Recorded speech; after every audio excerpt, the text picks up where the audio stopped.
it's wonderful to see you here today, all of the students. And on behalf of Vincent Massey Secondary School, my name is Melissa Nada, and I'm the principal. And I want to extend to you, on behalf of my students, all of our staff, Mr. Garlick, a very warm and sincere welcome. On behalf of all of us here, preserving these stories, thank you, Ms. Brecta, for future generations and this generation to come.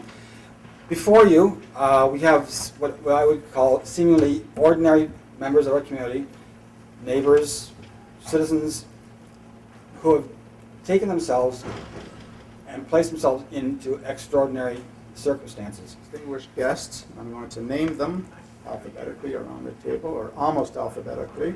Dwayne Adams, Ed Busby, Priscilla Conley, Wayne Hillman, Barry Horbin's over here, but he'll be back there and back here. Joe Johnson, Bob Kelly, Harry Major, Idalia Rappe, Stan Chislowski, Barry is filling in for Stan, Earl Schofield, and John White. If any of you read the paper today, there was a misprint in the Star. The Star said that we were going to be here with 12 veterans aged 85 to 90. So I don't know that some of the younger fellas felt awkward with that, but they're here from all of the wars I represented here: World War II, Korea, Vietnam, and Afghanistan, and peacekeeping missions. The biggest thing is soldiers go away and they do their job many different times. The biggest thing is when soldiers go away, it doesn't matter what era, what time it is, the biggest thing we want to make sure it happens is our families are taken care of. Some people go out and ask questions why. I would volunteer to go to Afghanistan on numerous occasions and other places. I'll just give you a quick example. If I can have all the females stand up.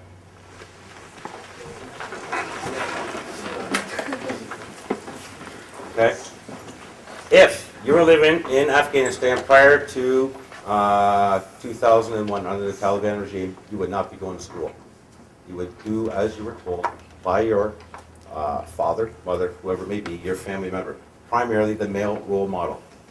Because Canadian soldiers go to Afghanistan and make the sacrifices they do by providing a safe and secure environment, it allows people, i.e. girls, to go to school, get an education, and go out and get the same freedoms here in Canada that is taken for granted many times over.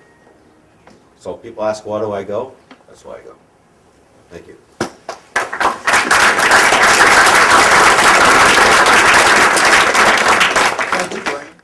Our progress through the lowlands, or the shore, to Holland was difficult. That's a mild word. But I remember this one particular time in the town of Holland. It was the worst winter they'd experienced in over 25 years. In the middle of the night, went around to the front office and told them what I was there for. Dutch people understand English. Before the war, that was their second compulsory language. So they come back to the loading dock. There was only nurses, and most of them were elderly. So we started unloading.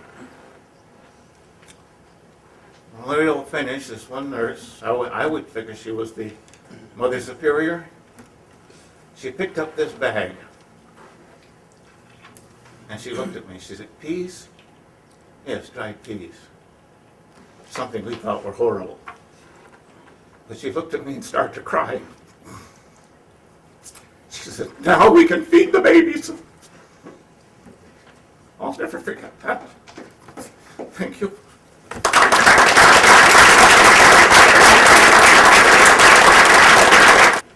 So when our Prime Minister came on the radio on the 3rd of September, on a Sunday, bright Sunday morning, and said, "We are now at war with Germany." And my next posting was quite different. It was in the center of England, and we tracked the Canadian and Air Force bombers going out. We tracked them from the time they took off from their bases in Yorkshire and all that area. And we traced them across the North Sea until they crossed the coast of Belgium and Holland, and then we had to leave them on their own. We tracked every last one of them out.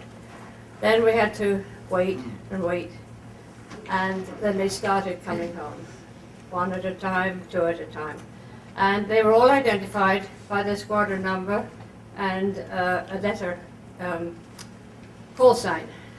And so we knew what aircraft were going where. And although we didn't know the personnel in these aircraft, it was a very sad time when an aircraft did not return. And somebody would say, well, Arthur Robert and such a squadron hasn't returned. And we knew that they had been, there had been the loss of life, and it was very sad. But that was war. War is not fun. War is not fun. After I left school here, there was no work here in the city, so my brother was already serving with the American forces, and he was traveling all over the world, and I thought that was a great idea. I'd like to travel. Travel I did. Places that I never want to see again. 1 week before the end of the war, the Soviet Union declared war on Japan after 6 years of waiting. And as a result of that, they demanded that they get half of the Japanese mainland.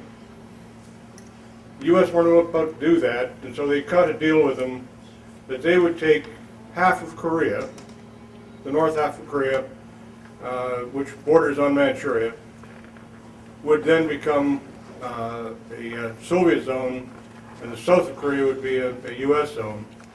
I was with the artillery, and one of our problems that we had when we first hit Korea was we had no ammunition. We'd used up the whole ready stock of ammunition in Canada in our training, and we had literally nothing left. We were down to 3 shells per gun per day, and that was it. They finally solved the first problem by going back to Hong Kong, and back to 1941 when Hong Kong fell. They dumped around 150,000 rounds of 25-pounder ammunition into Hong Kong harbor. And they fished that back up, shipped it to us, and that's what we fired for the first 6 months we were there. We just couldn't get any other ammunition anywhere else. It was a funny war, but then people will sit there and say, well, it was just a little conflict. The Korean War, in total, killed 2.5 million people in an area that's not much bigger than southern Ontario. Seoul, when I last saw Seoul in 1952, it was a destroyed city. There wasn't a building in there more than 3 stories high. Its pre-war population of 1.5 million was down to 200,000, and it was just in utter ruins. I had a chance to go back to Korea in 2002, and Seoul now is a city of 15 million people, and it is a totally vibrant civilization that takes second place to none. And they've done that all by themselves. I landed in Holland on my 17th birthday, probably as young as some of you people out there today. Our roots go deep in the military. I had 2 uncles land in the first invasion of Normandy. I had 5 cousins in the Navy, another uncle in Korea. My oldest son, Patrick, is in Petawawa right now with the 3rd RCR, and he's on his 2nd rotation to Afghanistan. And I have a grandson just joined last year. I managed to get overseas as a motor mechanic, only get strafed and bombed by the Germans in the south of England when I was in the military hospital, recovering from Canadian flu. That made my mind up that come hell or high water, I'm going to give it to your group. And I'm going to give Germany back what they were doing to us. They were bombing and strafing our hospital in southern England. Nobody stood in Hitler's way. He was going to rule the world. That was the last thing that I wanted when I joined the RCAF. I wanted to protect our nation as I knew it. Our nation here is the proudest nation in the world. We're the freest nation in the world. Let's keep it that way. Now, after the First World War, in 1918, Germany was defeated. When Hitler came to power later on, he was determined to return Germany to its former position of power and to take revenge for its defeat and humiliation. A couple things I just want to show you. Pictures worth 1,000 words. This is my dad's RCAF trunk. This will go over the foot of their trunk in front of their bunks. This is a sword my grandfather made while he was in the Boer War, so sometime when he was a teenager. And the interesting thing is I hold this as a chill on my spine because I don't know how many people, if any, or several, that he had to use this on to defend himself or his fellow soldiers. He made it himself. There's some stories over the years that had this bamboo sheath to sort of disguise it. I've got some medals here. In the essence of time, I won't show those. There's two other things I want to show very quickly. We had this frame. This is a box of chocolates that was given to every surviving veteran of the South African Boer War. The original people, or the Aboriginal people, they prefer to be called the original people, provided many warriors to all branches of Canada's military forces. They provided wind talkers of Ojibwe, Cree, and Mohawk nations. They transmitted vital information in their language that the enemy could not understand. They provided the same services that the Ojibwe soldiers in the American Armed Forces did. In the Canadian Army, Native soldiers were outstanding sharpshooters and as snipers and scouts behind the enemy lines. On one ill-fated trip in January 1945, our crew crashed on attempted takeoff. We were going down the runway when suddenly our aircraft left the runway. I was in the tail turret, and I turned my turret to one side and opened the two little doors behind me, two little sliding doors that reach in behind like that, opening the two doors. Turned the turret to the side, so I wanted to jump out.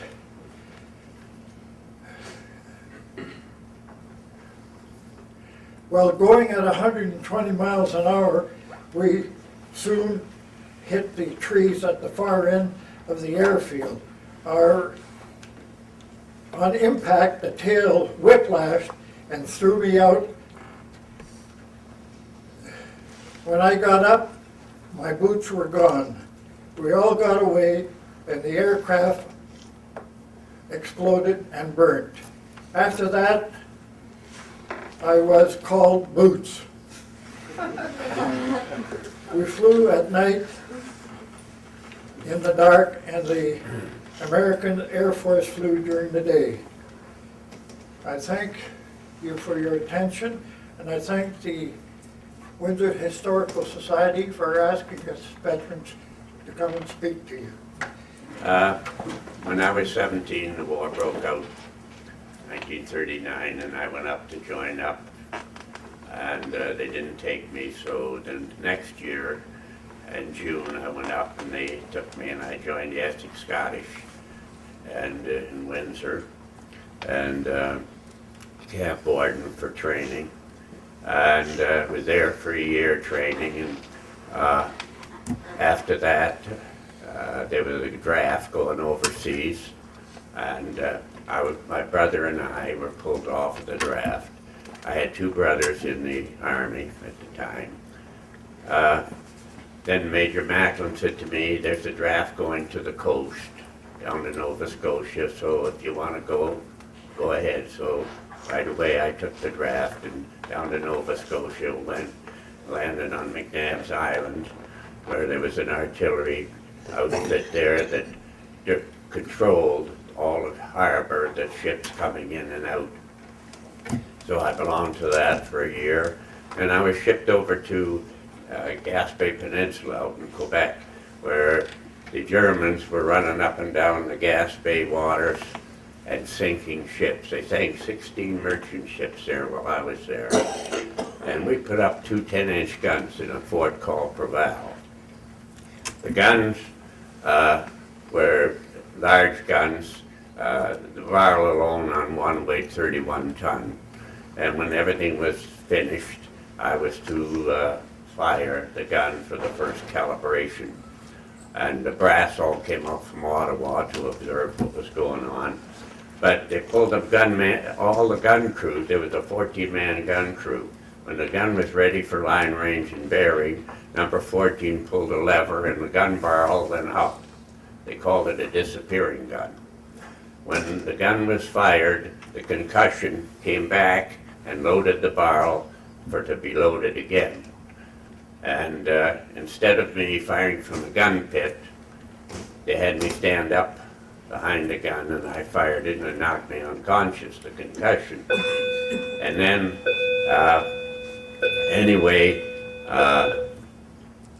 after that, I went on a draft overseas to England. Was stationed in the south of England, and day and night, the bombs and everything were falling on these poor people. And you'd look out, you'd walk down the street today, and tomorrow that street wouldn't be there.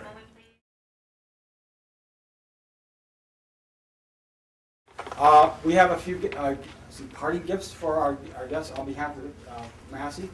And also, before we go, I'd like to present this to Mr. Bouzid. Last year, 29 people from Massey, plus 4 chaperones, had the privilege of attending Juno Beach and Benny Sumer Military Cemetery. We left behind, they stayed behind for us, and so we brought back a bit of Juno Beach. We left here for this generation. Thank you very much, and class is dismissed.